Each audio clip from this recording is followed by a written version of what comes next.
You love him in True Blood, and of course he was one of the dancers in last year's closing night movie for Magic Mike. Manganiello. I will back it up.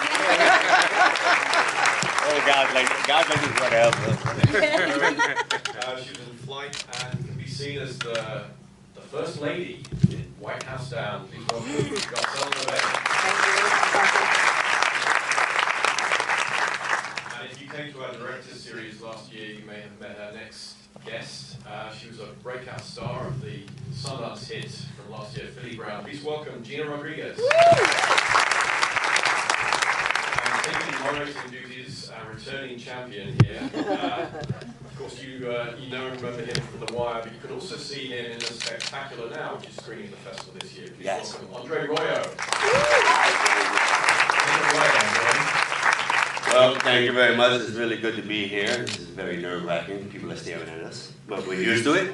I love festivals. This is an honest, creative energy of everybody loving the arts, loving theater, loving movies, loving entertaining, and it's good to be here with our guests. And we're going to get into having a conversation. You can join in if you like, curse us out, say something, ask questions, whatever you feel, and we'll start it off. I'm going to start off with a question that I get all the time in the panels, and it always makes me laugh because, you know, we have different answers, but how do you choose your role?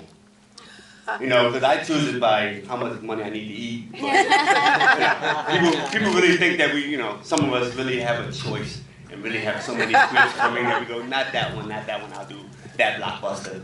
But how do you choose your roles? Do you still audition? Do you still read for a part? Do you have director meetings? You first start this way? Yes, just jump in. Okay. Well, I think, you know, when a role like True Blood came around, all of a sudden after that I had choices. Before that it was, I don't want to go back to that construction truck that I was working on, shoveling sand and gravel on, anything to get off of that. But after that, yeah, you get choices.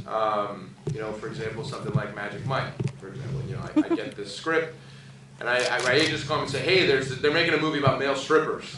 And of course, you know, my antenna goes up and I go, ooh. What antenna? What are we talking about? Yeah, what do we do? I don't know.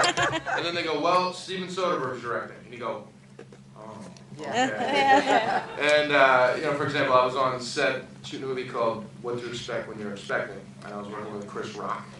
And Chris became like a life coach to me. Funny guy. He'd say stuff to me like, you go, you gonna get married someday? And I go, yeah. You go, buy a Porsche.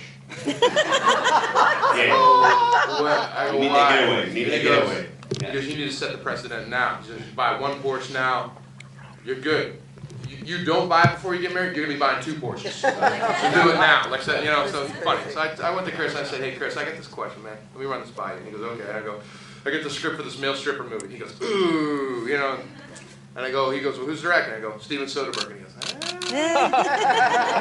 So that weighs heavy on the director. That weighs heavy on the choices that you make. Yeah, I think you know, I think working with great directors is probably the toughest level to get to. I think when you're working with the those Sam Raimis, the Soderberghs, and the David Ayers, you know, getting to work with those great filmmakers that you know you can put your trust in and they're going to make it look good. Because all too often I've seen so many actors go to work on projects, they dream projects, but didn't necessarily have that captain at the helm that was going to really drive it home. And as a result, that actor, because their face is the one that's seen on the screen, takes the brunt of the fall for that project. So I think you know, director for me is a big one. Okay. For me, I think sometimes I get offered stuff, sometimes I have to read for things, and that's real. And I don't mind reading so much because I think so many times other people pass because they don't want to get in the room, that you have a better chance if you're okay with reading. Right. So for me, choosing a part is something that, if I love the project overall, definitely the director has something to do with it, but other cast members, and if it's going to be a fun project, yeah, why not? Does the character come into play? Like, Oh, of course. I think the character for me is something that I feel that may be a challenge, something that I'm afraid of. If I'm really scared of it, then I know I have to really do it, because otherwise I'll just stop myself from doing other things.